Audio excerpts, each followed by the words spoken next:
kepada kita konsep yang sangat-sangat adil sekali, karena memang konsep ini adalah konsep yang datang dari Allah Subhanahu wa taala. Salah satu asmanya kan, salah satu sifatnya kan dia Al-Hakamul Adil. Allah adalah hakim yang paling adil atau hakim yang maha adil. Nah, ini perlu kita ketahui prinsip ini agar supaya kita tidak keluar kemana-mana nantinya.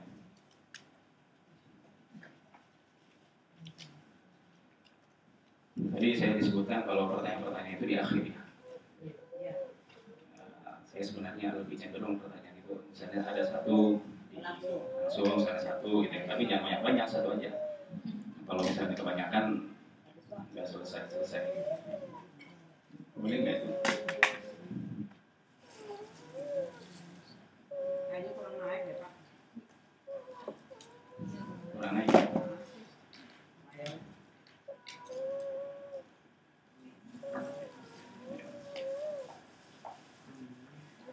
Kita lanjutkan.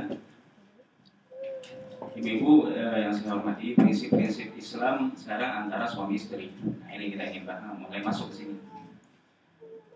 Prinsip Islam antar suami istri itu yang pertama adalah seimbang antara hak dan kewajiban masing-masing.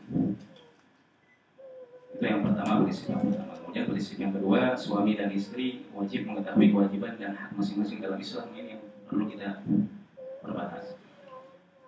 Kita lanjutkan dulu baca. Yang dituntut agar rumah tangga langgeng ialah masing-masing fokus pada kewajiban. Ini kita 3 poin ini saya pikir agak bersamaan atau agak berbarengan.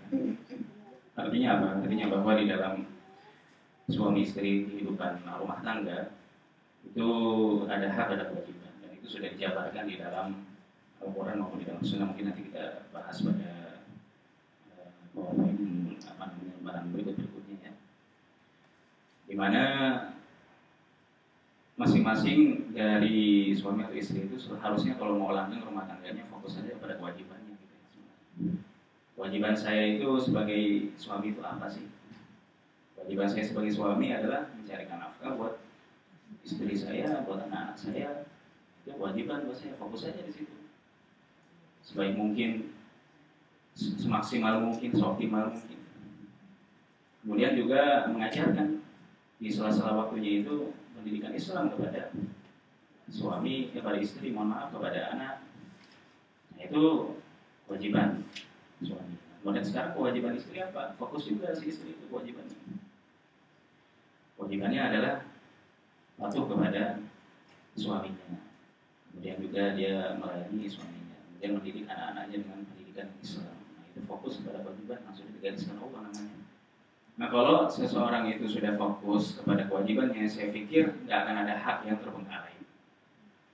Ini kita harus ketahui bersama. Selama ini kan kalau misalnya ada clash atau kecekcokan di dalam rumah tangga itu kan biasanya saling menuntut hak karena masing-masing itu saling menuntut hak. Ayo udah capek di luar, udah nyari duit, peras keringat, banting tulang, di rumah lagi dibanting lagi pintunya. Nah, itu apa namanya? Berarti ini selalu menuntut hak namanya. Kalau istrinya juga nggak mau kalah. Udah capek ngurusin anak, udah capek masak, pulang-pulang. Nah, ini artinya masing-masing berarti hanya fokus kepada haknya saja, bukan fokus kepada kewajibannya. Jadi ada keseimbangan di antara hak dan kewajiban. Kemudian yang berikutnya, yang keempat, visi rumah tangga ialah menegakkan hukum-hukum Allah di dalamnya. Nah, ini dijelaskan sebenarnya di dalam surat Al-Baqarah ketika membicarakan tentang tolak, ketika membicarakan tentang perceraian, yang bunyinya adalah at-talaqu marratan fa imsakun bima'rufin wa tasrihun bi ihsan. Di sana di ayat yang panjang itu di akhir-akhir juz kedua itu ya Bu. Ayat 29 ya, ayat 29. Ayat 229 itu disebutkan al-talaqu marratan. Bagi yang membaca Al-Quran atau yang membawa Al-Quran bisa dibaca itu. Suratnya surat Al-Baqarah. Ayatnya 229.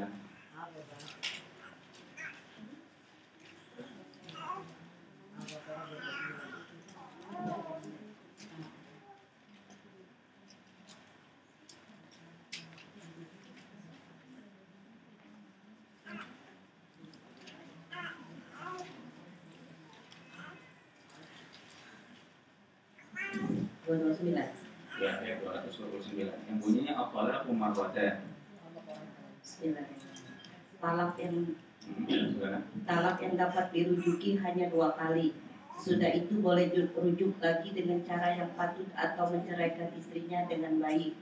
Tidak halal bagi kamu mengambil kembali sesuatu yang telah kamu berikan kepadanya, kecuali jika keduanya merasa khawatir tidak akan dapat menegakkan hukum-hukum Allah.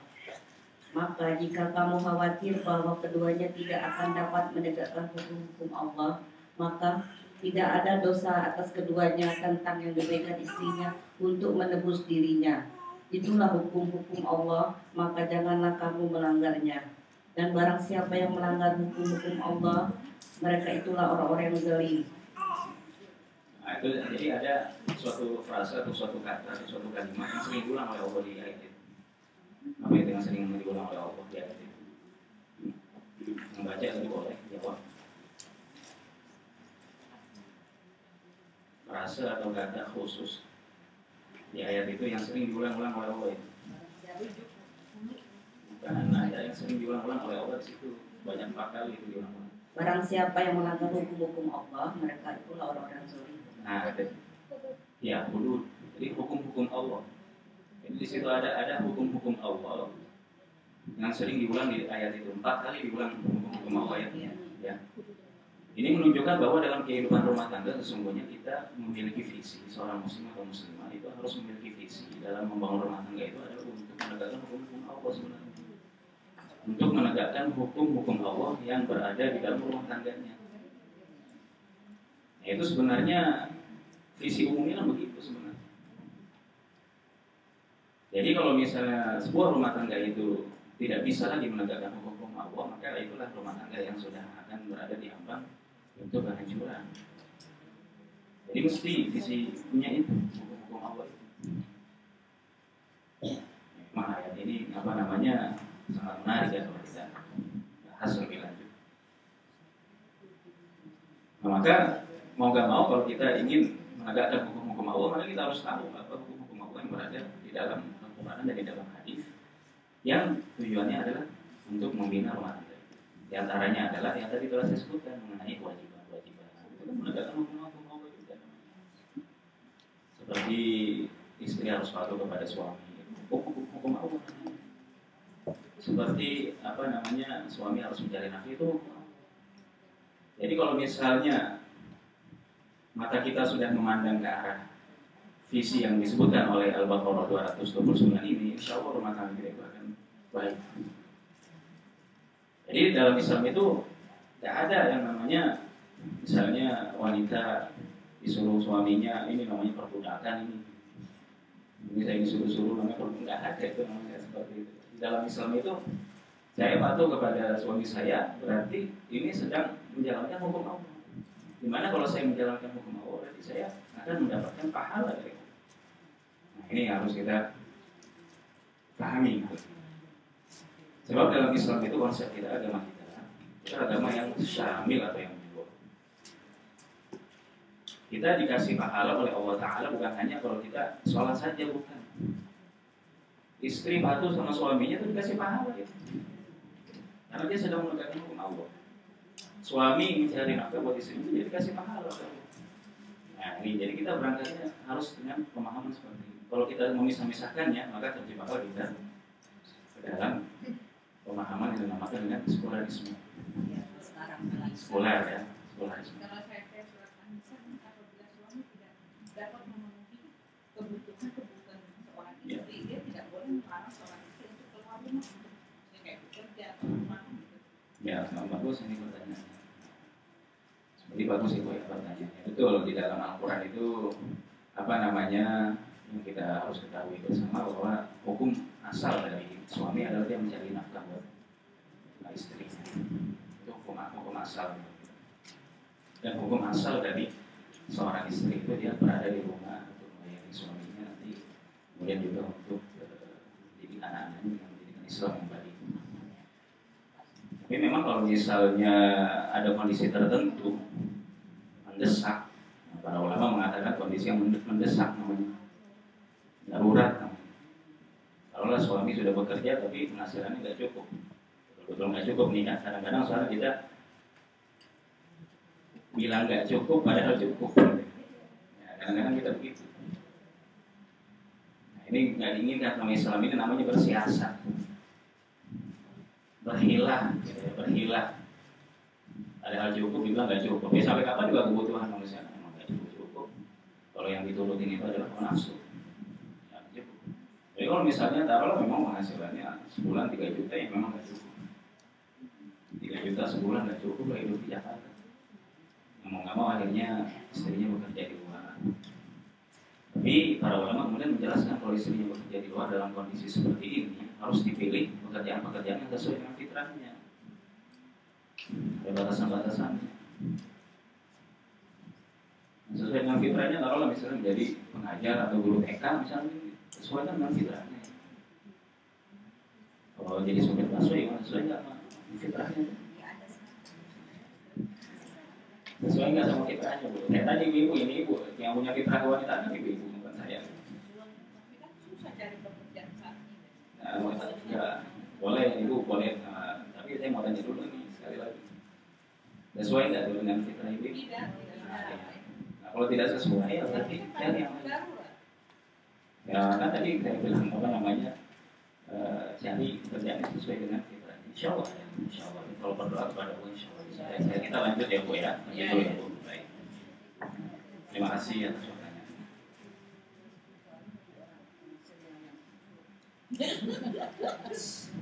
Kemudian yang berikutnya prinsip yang lain antara suami istri itu yang paling mengalah dan memberikan cinta lebih besar itulah yang lebih mulia dan lebih besar pahalanya. Nah, ini penting. Ini penting nih ya.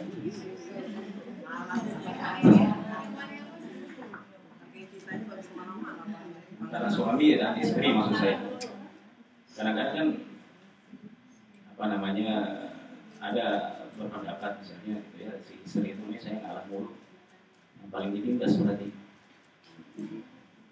apa namanya, tadi lah kembalikan pada prinsip Islam lah, bahwa Allah Subhanahu Wa Taala memberikan pahala kepada yang paling banyak mengalah itu yang paling besar pahalanya. Ya, memang sebenarnya apa namanya kebanyakan wanita yang paling, ada juga laki-laki yang mengalah juga.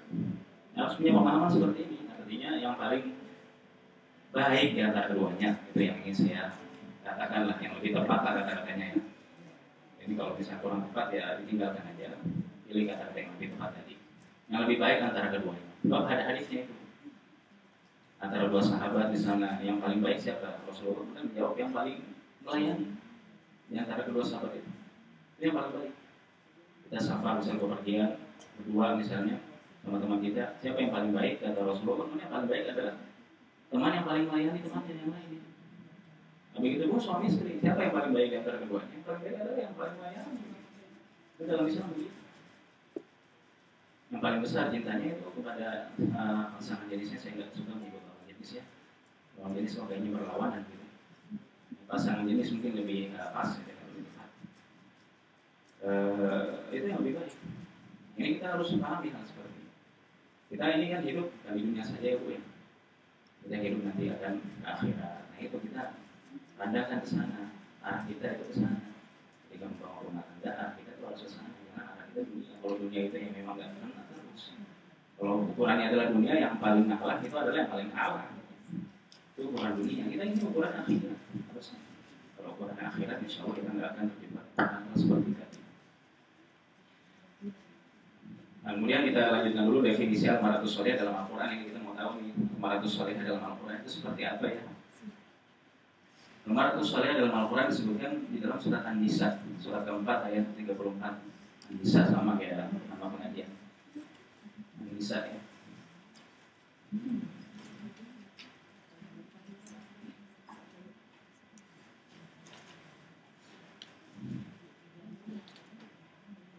An-Nisa 34. Ya, misalnya dibantah. Laki-laki adalah pemimpin atas perempuan-perempuan, karena Allah telah melebihkan sebagian mereka laki-laki atas sebagian yang lain, yaitu perempuan, dan dengan sebab sesuatu yang telah mereka laki-laki menafkahkan dari harta-hartanya. Maka perempuan-perempuan yang soleh ialah yang taat kepada Allah, lagi memelihara diri di balik belakang suaminya sebagaimana Allah telah memeliharakan dirinya. Dan perempuan-perempuan yang kamu khawatirkan kedurhakaan mereka. Maka nasihatilah mereka, pisahkanlah dirimu dari tempat tidur mereka dan pukullah mereka. Maka jika mereka telah taat kepadamu, maka janganlah kamu mencari-cari jalan untuk menyusahkannya. Sesungguhnya Allah Maha Tinggi lagi Maha Besar. Jadi definisi dari al-mar'us shalihah dalam Al-Quran itu ayat 34 surat An-Nisa itu dari mulai fas-shalihatu qanitatun hafizatu lil ghaibi bima hafizallah itu sampai situ. Jadi yang pertama dia taat kepada Allah dengan cara menjalankan hak-hak Allah dan hak-hak suaminya. Ini kan kita ini harus kita bahas dulu ya, apa namanya, kita kan lagi bahas tentang al-mar'us shalihah.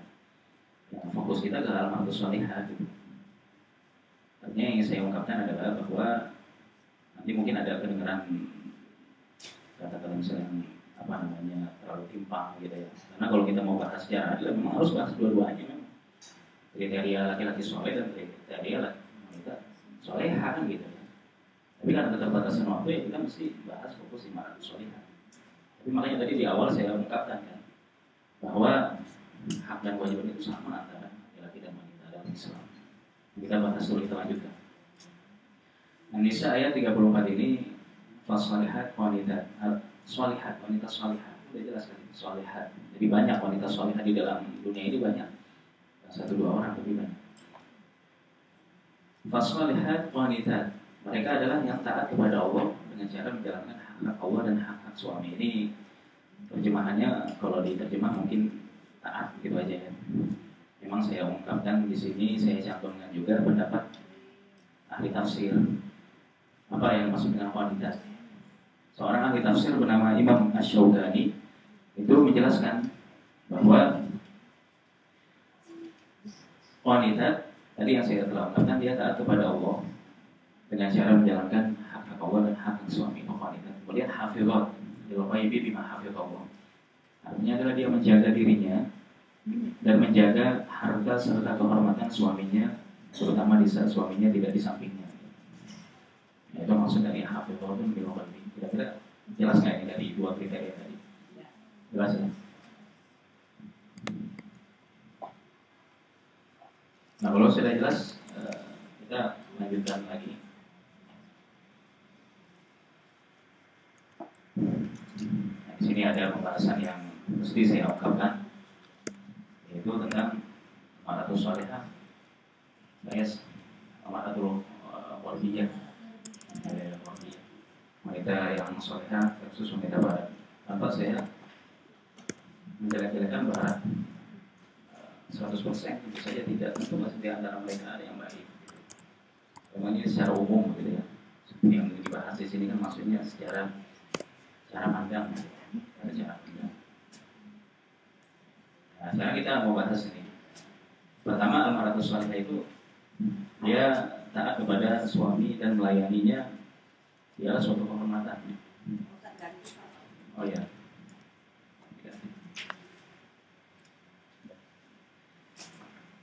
Sementara kalau wanita barat itu taat kepada suami ialah perbudakan. Feminisme misalnya mengatakan bahwa taat kepada suami berarti perbudakan.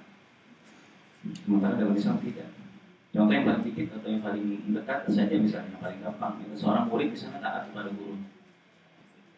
Seorang murid taat kepada guru itu kan dianggap oleh masyarakat sekitar berarti ini murid yang bagus.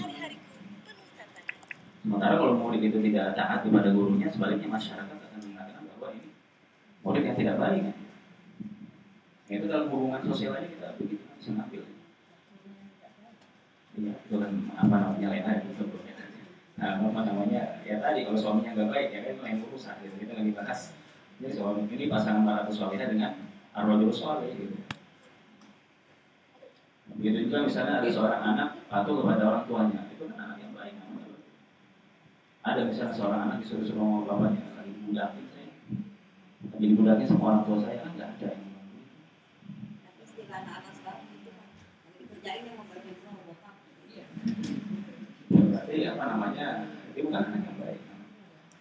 Nah itu kalau dalam hal urusan antara murid dengan guru, padahal murid dengan guru itu kan nggak ada ikatan akad gitu ya yang kuat gitu. Itu saja kalau misalnya murid itu tidak patuh kepada gurunya yang baik tentu saja gurunya, maka murid itu bukan dianggap sebagai murid yang baik. Nah, apalagi seorang istri pada suaminya terdapat akad pernikahan, ikatan antara dua pasangan hidup ini. Jadi masyarakat akan menilai, tentu saja masyarakat yang saya anggap di sini adalah masyarakat Islam. Masyarakat akan menganggap bahwa istri nggak patuh sama suaminya itu adalah istri yang tidak baik. Nah, ini perlu kita ketahui. Sementara di dalam kita barat itu kepada suami adalah perbudakan. Feminisme saya mengatakan demikian. Apa sebab? Sebabnya feminisme itu menganggap bahwa wanita harus bersaing dengan pria, harus bersaing dengan pria. Sementara dalam Islam wanita harus saling membantu dengan pria sesuai dengan bidang mereka masing-masing. Tadi di dalam ayat surat Al-Lail, Al-Lail idza yaghsha wa an-nahari idza tajalla. Malam dan siang itu saling membantu untuk kehidupan manusia. Ada siang maka manusia bisa bekerja, ada malam maka manusia bisa istirahat. Begitu juga suami dan istri. Ada suami maka anak-anak itu bisa makan misalnya. Ada istri maka anak-anaknya itu bisa meraih ketenangan. Kan begitu. Nah jadi itu untuk kehidupan. Jadi saling membantu. Sementara mereka menganggapnya ya tadi saling bersaing antara dua gender. Ini tidak benar pemahaman sebenarnya. Kemudian yang berikutnya, ini ada dalilnya sebenarnya, duduk di rumah untuk mendidik anak-anak dengan pendidikan Islam adalah kemuliaan. Dalilnya misalnya dalam surat Al-Ahzab, surat 33 ayat 33, coba dibaca.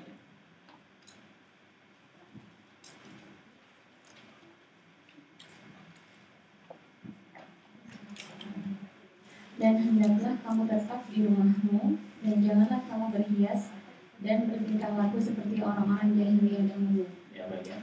Jadi apa namanya, di surat Al-Ahzab, saya ulang, Al-Ahzab surat nomor 33 ayat 33 itu ada perintah bahwa dan tetaplah kamu tinggal di rumah. Nah, itu ditujukan kepada siapa? Kalau bukan kepada wanita-wanita mukminat.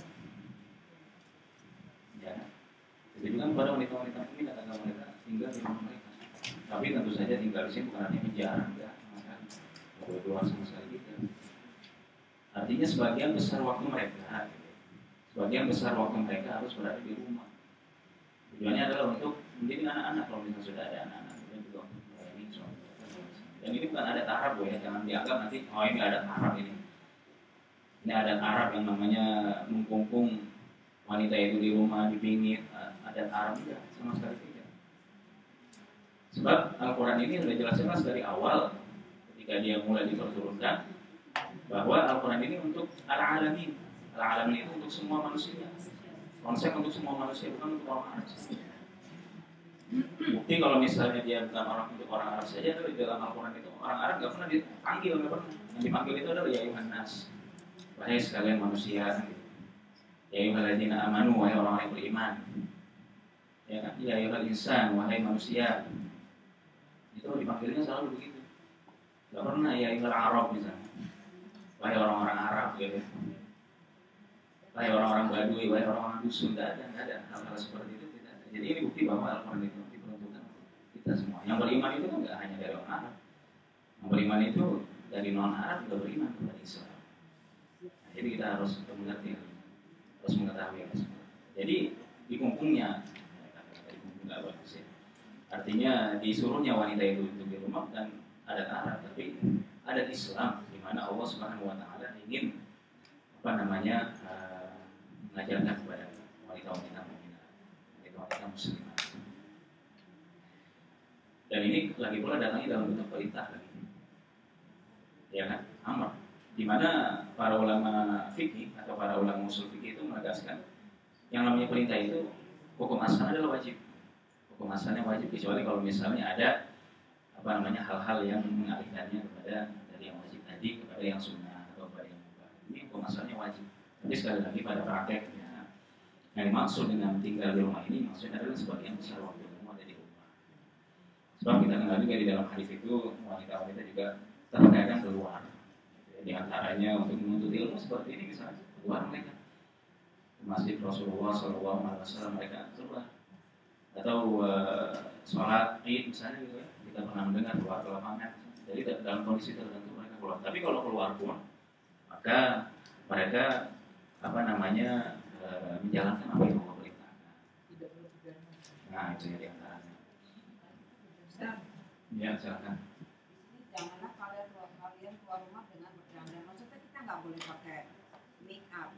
Begitu kita dandan, mau kemana bunda? Mau kemana? Pasti anak sama suami nanya. Kalau kita dandan. Jadi di sini nggak boleh dandan, kita nggak boleh pakai lipstick gitu. Ya, betul. Nggak boleh kita keluar, apa namanya, wanita muslimah kalau keluar maka dia harus mematuhi aturan-aturan Allah. Jadi antaranya tadi tidak boleh memakai make up tadi. Begitu kita pakai lipstick, di rumah ditanya mau kemana? Mau ngapain?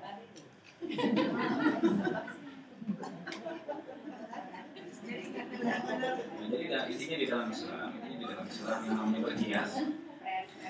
berhias, atau bersolek itu seorang wanita untuk suaminya, bukan untuk yang lain. Untuk suaminya, bukan untuk yang orang lain.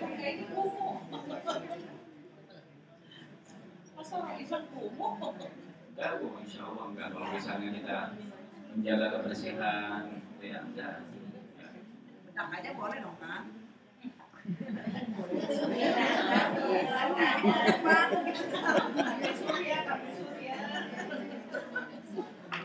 Wudu aja.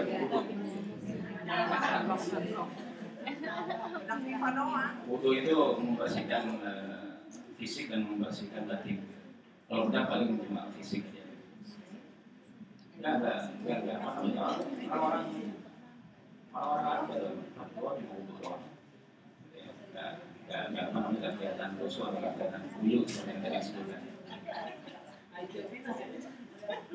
Nah itu tadi, jadi apa namanya, di rumah untuk mendidik anak-anak dengan mendidikan Islam adalah kemuliaan. Saya pernah ditanya makanya oleh seorang ibu dulu ketika menyampaikan acara di Masjid Al-Azhar tentang ini juga, tentang wanita.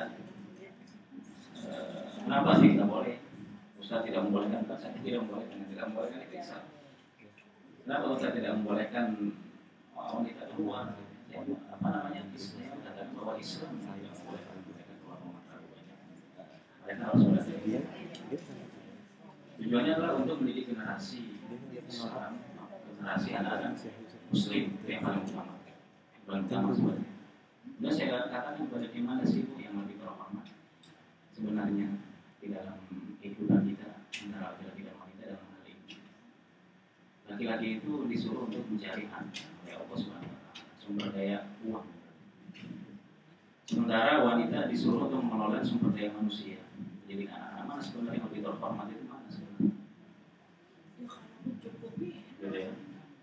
Iya, betul Bu. Tadi saya udah jawab itu. Ntar lagi boleh ngomong-ngomong. Kemudian yang berikutnya, keluar rumah untuk mencari uang juga. Itu di wanita barat, sebuah wanita yang mau kalah dengan laki-laki. Dan seterusnya. Nah, sekarang kita bahas tentang sifat-sifat. Nah ini, sifat-sifat al-mar'atus shalihah dalam hadis. Kita ketahui dulu, kita yakini lagi dalam hati kita bahwa kalau kita mengaku muslim dan muslimah, kita wajib tunduk sama Allah Subhanahu wa taala dan kepada Rasul itu wajib. Contohnya misalnya di dalam surat Al-Baqarah ayat terakhir, wa qalu sami'na wa ata'na. Sikap seorang muslim adalah mereka berkata sami'na wa ata'na. Artinya kami dengar dan kami taati. Itu sikap seorang muslim begitu. Di antaranya dalam surat Al-Baqarah. Di antaranya juga di dalam surat Al-Ahzab juga. Surat Al-Ahzab ya, surat 33 dibuka lagi tadi.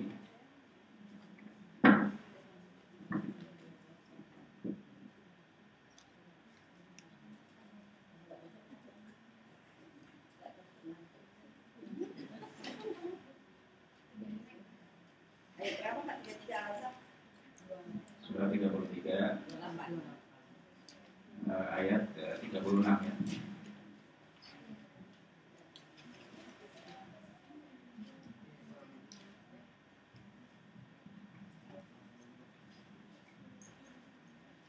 Surat 33 ayat 36.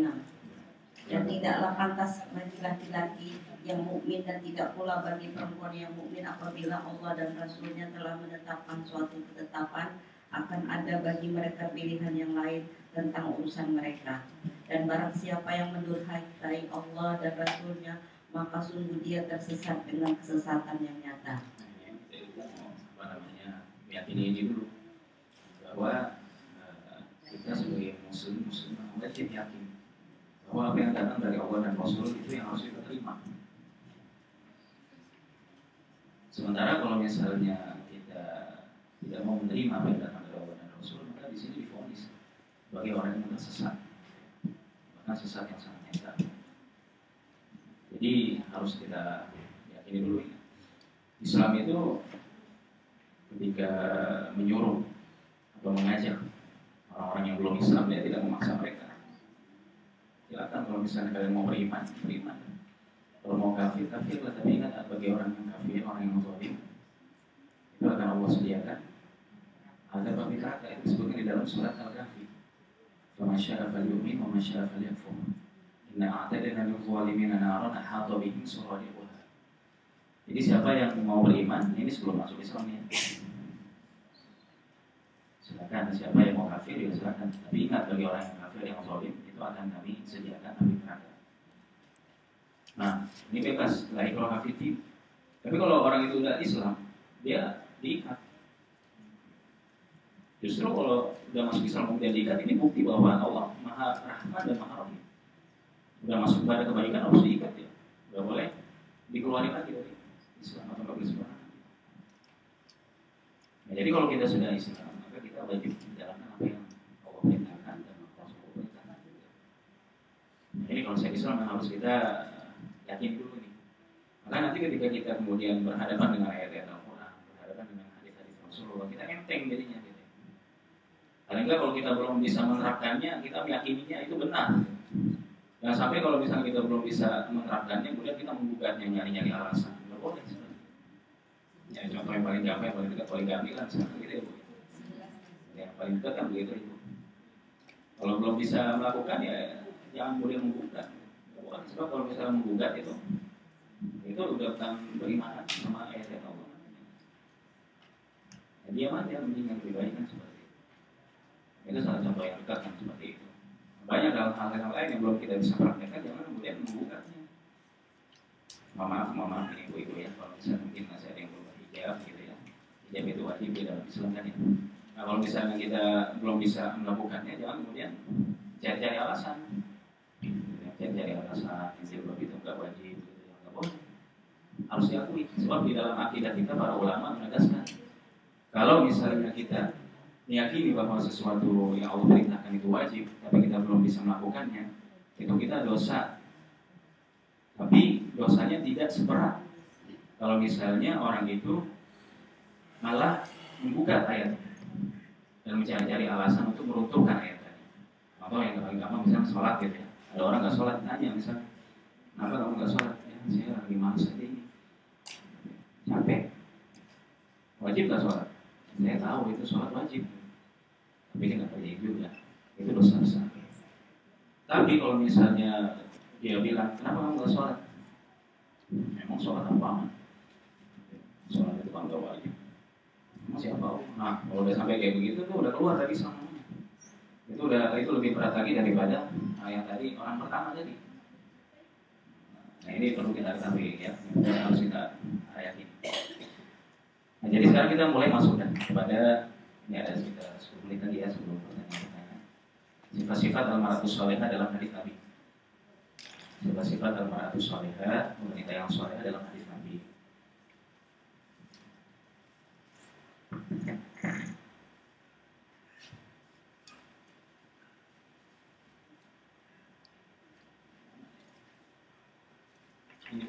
Ini kan. Nah, sifat-sifat al-mar'atus sholihah dalam hadis Nabi misalnya di dalam riwayat Ahmad disebutkan. Apabila seorang wanita ini langsung berjamaahnya, sholat 5 waktunya, puasa Ramadan, menjaga kehormatan atau kemaluannya dan taat pada suaminya, dikatakanlah padanya di hari kiamat, masukilah surga dari pintu mana saja yang kami inginkan. Masya Allah ya. Ini nikmat sekali.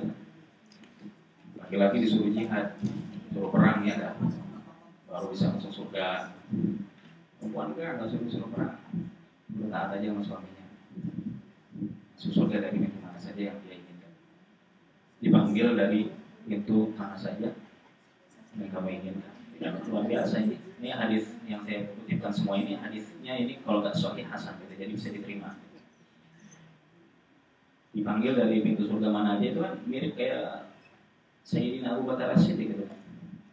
Abu Bakar As-Siddiq kan termasuk salah seorang sahabat yang dipanggil dari pintu surga mana saja yang dia inginkan kan begitu. Ya berarti dia rajin puasa gitu kan, rajin sholat.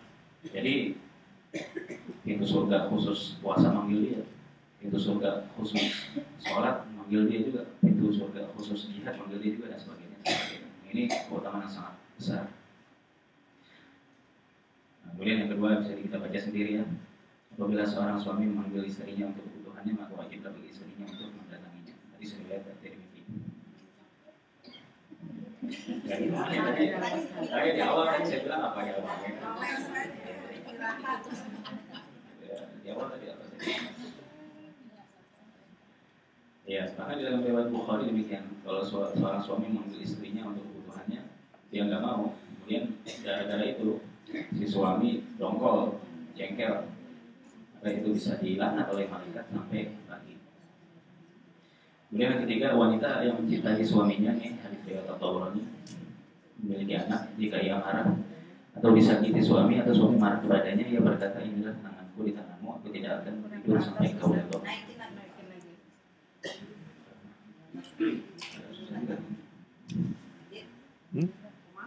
Apanya? Ini? Slide itu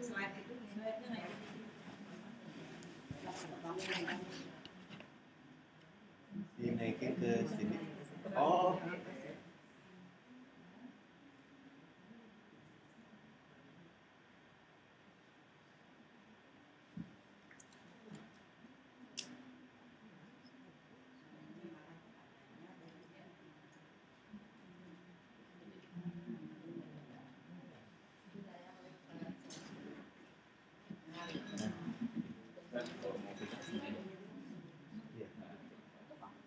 Mencintai suami subur.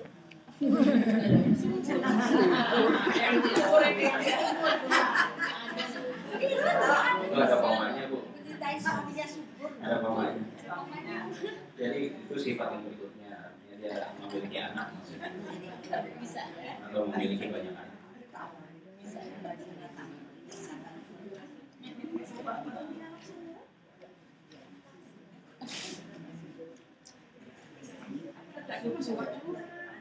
Kalau istrinya nggak subur, dia ini. Tapi kalau suaminya nggak subur, istrinya nggak boleh kalah-kalah.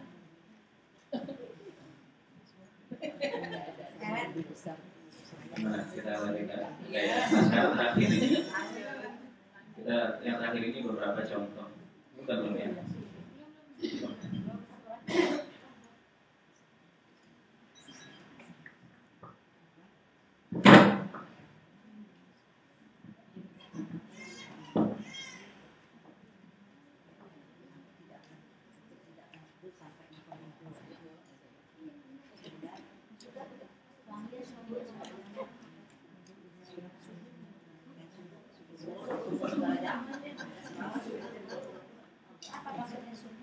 Subur itu maksudnya banyak anak. Banyak anak artinya dia memberikan anak pada suami tercinta.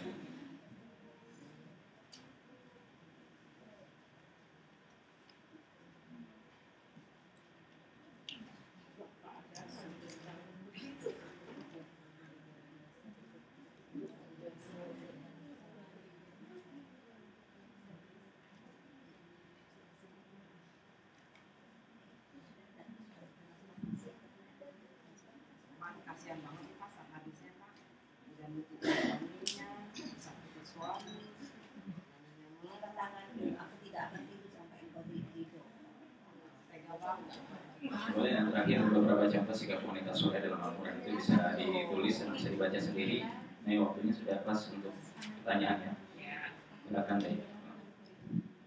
Ada yang ditanyakan tentang hal-hal yang tadi yang saya sampaikan.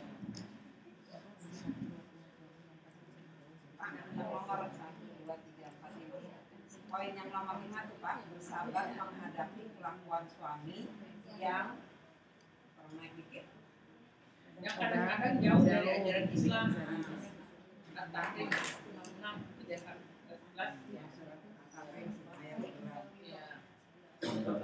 Surat At-Tahrim ini menceritakan tentang Asia, istri Firaun. Bayangkan di mana suaminya itu kafir, tapi dia tetap bersabar, gitu ya.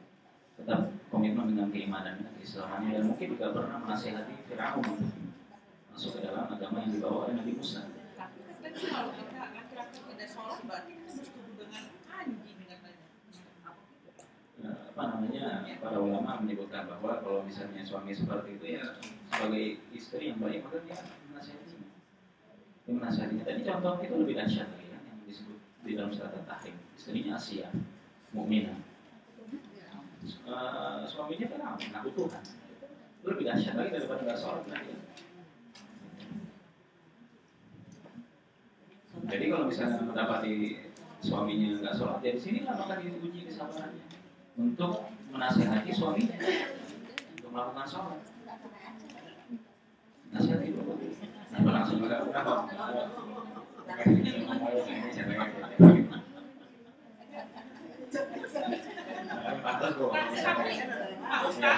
itu benar nggak katanya kalau kita menikah dengan laki-laki yang tidak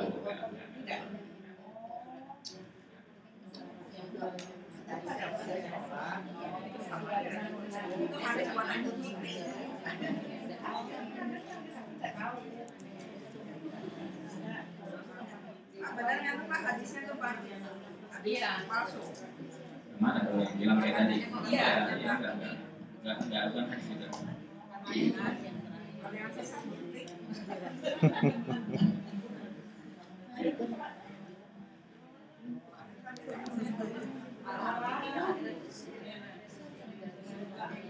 Silakan Ibu, silakan lagi. Tidak menurut suami melebihkan di atas kemampuannya. Dalam arti kemampuannya ini kan universal ya, Pak Ustaz. Ya. Nah itu maksudnya kan si istri itu tidak menuntut suami melebihi nafkah di atas kemampuannya. Iya, kemampuan. Artinya kalau suami itu sudah bekerja, Bu, dengan maksimal, dapatnya segitu dia nggak perlu menuntut lebih. Nah kalau untuk menutupi kekurangan itu si istri boleh kan? Yang tadi saya tanyakan boleh keluar rumah kan untuk bekerja. Iya, tadi kan saya cerita saya ada teorinya juga. Saya pikir udah apa namanya udah pas gitu. Memaksakan diri terus. Iya, terserah deh. Nggak jelas. Aturannya sudah memaksakan. Kalau wanita itu misalnya berpendidikan, punya ilmu, dia bekerja untuk suaminya tidak boleh. Atau dia mempunyai kemampuan, dia berpolitik atau nggak boleh. Ya. Jadi saya sebutkan bahwa hukum asal. Makanya tadi saya sering kali menyebutkan hukum asal. Asal itu pegang aturan. Hukum asal dari wanita itu Tadi tidak boleh keluar rumah. di rumah dia untuk mendidik anaknya. Kalau misalnya orang wanita itu memiliki pendidikan yang tinggi, ya kenapa dia tidak mengajarkan kepada anak-anaknya dengan setinggi pendidikan yang dia miliki? Mungkin sudah dan bermanfaat untuk masyarakat misalnya. Anak-anak udah pada gede-gede misalnya. Ya silakan kalau misalnya umurnya tetap masih muda dan masih diterima di. Tapi ridhonya suami ya Kak, ya berarti ridhonya suami ya. Nah itu harus meminta izin dari suaminya. Kalau suaminya tidak mengizinkan, tidak boleh. Sama dia biasa.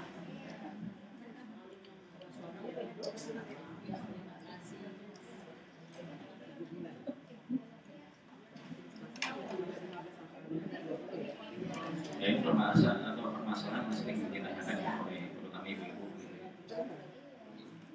mengenai wanita yang keluar rumah kemudian meninggalkan tugas utamanya itu menjadi anak-anaknya. Bahkan di antara mereka ada yang memberikan semacam dalam bahasa Arab itu syubhat. Syubhat itu artinya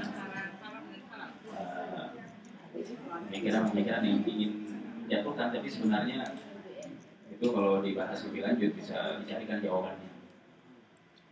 Yang antara mereka mengatakan yang penting kan kualitasnya. Yang penting kalau sudah saya telepon anak saya, gimana apa namanya anak udah belajar belum, gimana anak sudah ngaji belum, sudah baca Quran belum. Yang penting kan kualitasnya gitu, bukan kuantitasnya. Dan kemudian saya jawab bahwa kuantitas itu nggak kalah pentingnya dengan kualitas. Kuantitas artinya waktu yang disediakan di rumah, berada di sisi anak-anaknya itu juga sangat penting. Yang paling gampang aja misalnya gitu ya. Saya ngajar ibu-ibu tapi lewat telepon. Saya ngajar ibu-ibu lewat telepon. bisa, nggak maksimal gitu. Saya nggak tahu kan mungkin di antara ibu-ibu ada yang lagi ngerumpi kan gitu. Di antara ibu-ibu ada yang lagi apa namanya tidur. Enggak, saya nggak bisa memantau. Itu juga anak zaman sekarang gampang banget. Ibaratnya ngebohongin orang tuanya kan. Saya lagi baik-baik aja pak, lagi belajar ini. Padahal dia lagi main PS. Kalau padahal dia lagi bawa temannya ke dalam kamarnya, misalnya dari main gitu. Nggak bisa. Jadi kuantitas itu sangat penting. Kuantitas juga sangat penting. Tidak hanya kualitas saja yang dibutuhkan atau yang dicari dalam kehidupan kita. Tapi kan kalau saya amati, biasanya anak-anak yang orang tuanya gitu yang kerja suami istri itu anaknya lebih mandiri dibandingin yang Nah, jadi gini Bu ya, apa namanya, perlu diketahui bahwa yang dimaksud dengan pendidikan Islam, makanya tadi saya selalu mengulang pendidikan Islam, pendidikan Islam. Jadi yang harus diperhatikan oleh ibunya adalah semuanya. Bukan hanya kemandiriannya saja, bukan saja sudah dicukupkan uangnya saja. Kalau itu semua sih saya juga bisa gitu. Udah ngasih uang misalnya, udah membuat mereka bahagia, berarti udah selesai. Enggak, harus dipantau ibadahnya. Ibadahnya itu harus dipantau. Gimana anak-anak ini sholat atau enggak nih? Nah, itu susah gitu ya, apa namanya kalau ibu nggak mampu, ibu mantau aja di rumah masih susah. Apalagi kalau udah berubah, ini semua sudah terjadi. Yang dimaksud dengan pendidikan anak bukan hanya dia ekonominya mapan, kemudian nilai rapotnya tinggi, bukan. Yang paling penting adalah ibadahnya dulu. Ini gimana nih sholat subuh tadi? Kita kan sering ya, ada di rumah aja kita sering begini. Kasihan ini anak kecapean, jangan dibangun dulu lah. Ntar bangun ini jam 7. Nah, itu salah. Justru kalau kasihan anak saya ntar masuk neraka, bangunin sekarang jam 5. Bangunin sekarang setengah 5. Sholat, ntar kalau mau tidur lagi nggak ada urusan, yang penting sekarang sholat dulu. Nah, harus begitu. Ya kita kan tadi saya selalu katakan world view kita, atau cara pandang kita harus akhirat. Kalau cara pandang kita akhirat, maka kita akan tahu jelas apa yang maksudnya pendidikan Islam. Jadi harus memantau, juga harus memonitor bagaimana ibadah mereka, kemudian juga bagaimana akhlak mereka, bagaimana akidah mereka juga harus kita tanya akidah. Jangan salah, akidah itu bahkan menempati posisi yang paling utama. Akidahnya pun tidak benar, bisa nggak benar, seterusnya siapa ini. Kita harus tanya apa yang dimaksud dengan tauhid, apa saja, apa namanya kemusyrikan itu apa saja, syirik itu harus diajarin hal seperti itu. Ini nggak bisa kalau cuma ngandelin cara pikir tadi yang menyebutkan kualitas sudah cukup, enggak? Kuantitas dan kualitas. Ya saya juga tidak memungkiri bahwa yang antara ibu juga ada di rumah nonton TV mulu, gitu ya, anaknya didiamin aja juga. Saya tidak memungkiri ada ibu yang seperti itu. Tapi kan saya tidak berbicara tentang ibu yang seperti itu. Nah ini juga ada lagi, silakan.